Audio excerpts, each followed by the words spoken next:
Okay, let's just jump right in with a pretty bold title for this one. You're not broke, you're programmed. And yeah, we're going to unpack exactly what that means, starting right now. Just let that sink in for a second. You don't have money problems. You have thinking patterns. That's a powerful idea, right? Because think about it. If money itself was the real problem, then wouldn't every single hardworking person out there be rich by now? But they're not. So what is really going on here? And this gets to the heart of it. What if I told you that you haven't failed? That all your financial struggles, they aren't actually your fault? What if you've just been programmed to stay exactly where you are? So let's dive into our first section, your mind's invisible script. We're about to uncover all those subconscious beliefs that are quietly, but, totally controlling your entire financial life.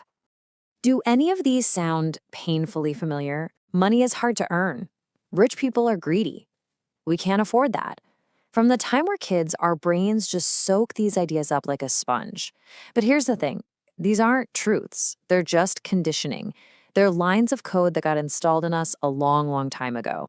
So here's the crucial point. Your subconscious mind is running scripts that you didn't even write. This idea has been around for ages. Even thinkers like Karl Marx talked about how bigger systems shape our thinking just to keep things the way they are. Well, today, that programming is running right inside your own head. And in modern psychology, there's a name for this. They're called money scripts. These are the unconscious beliefs about money, and they're usually tied to really deep emotions like fear or guilt or doubt. And they're the things that dictate your financial behavior without you even realizing it. This right here, this is the root of the problem. Now, what's really fascinating is why this happens. See, your brain's number one job is to keep you safe. And to its old, primitive wiring, whatever is familiar is what's safe. And this is true even if familiar means struggling with money, or being in debt, or just being flat out broke. And this programming, it's smart. It actually protects itself. So every single time you try to grow or change your financial situation, your mind yanks you back. This looks like procrastination, or self-sabotaging a great new opportunity, or just avoiding important money conversations altogether. And it's not because you're lazy, it's because your programming is desperately trying to protect your old identity. Let's make this more concrete with a really famous story. This metaphor of the elephant on a rope shows perfectly how powerful these invisible limiting beliefs really are. So the story starts with a baby elephant. It's tied to a post by just a small, simple rope. And as a baby, it tries with all its might to break free, but it can't. It fails over and over again, and eventually it learns a really powerful lesson. The rope is stronger than I am. So it just stops trying. Okay, so fast forward a few years. That elephant is now this magnificent, incredibly powerful adult.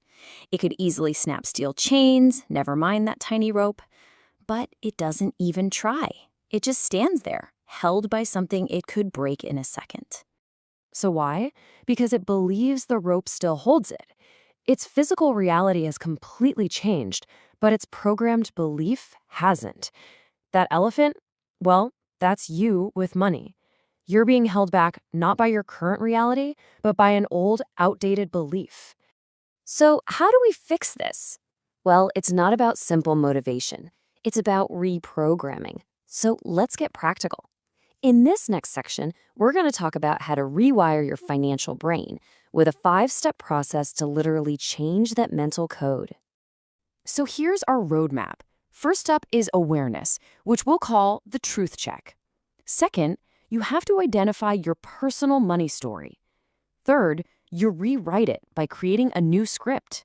Fourth, you take small, consistent actions. And finally, number 5, you have to change your environment. So this is what rewriting your script actually looks like. Instead of thinking money is hard to earn, you start installing a new belief: money flows through value. And instead of that dead-end thought, I can't afford this, you open up new possibilities by asking, how can I afford this? And listen, this isn't just fake positivity. This is active neural rewiring. All right, on to step 4, which is action. Your brain doesn't learn from just thinking. It learns from proof. You have to give it new evidence. So you start small. You save just 100 rupees a day, or you learn one new skill that could generate income, or just track your spending for 1 week. These small actions start to build a whole new identity. And that new identity is gonna need support, which brings us to the final and maybe most crucial step. You have to get this. Your environment is stronger than your willpower. I mean, if everyone you hang out with believes money is scarce and evil, guess what you're gonna end up believing, no matter how hard you try. Now, let's zoom out a little bit. We're gonna shift from tactics to something much deeper, more philosophical. This is all about going from feeling broke to feeling empowered by shifting your entire relationship with money.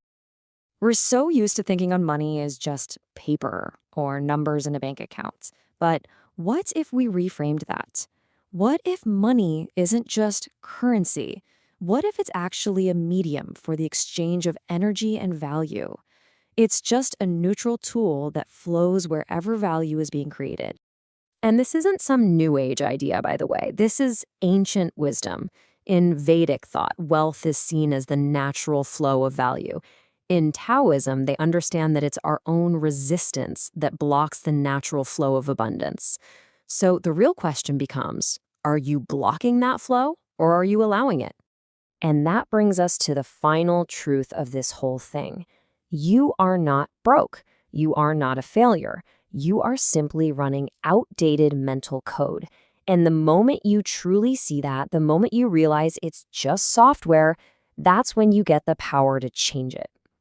Which leaves us with one last really empowering question. Your mind, it isn't your master.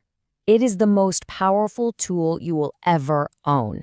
So the only question left is, are you actually using it?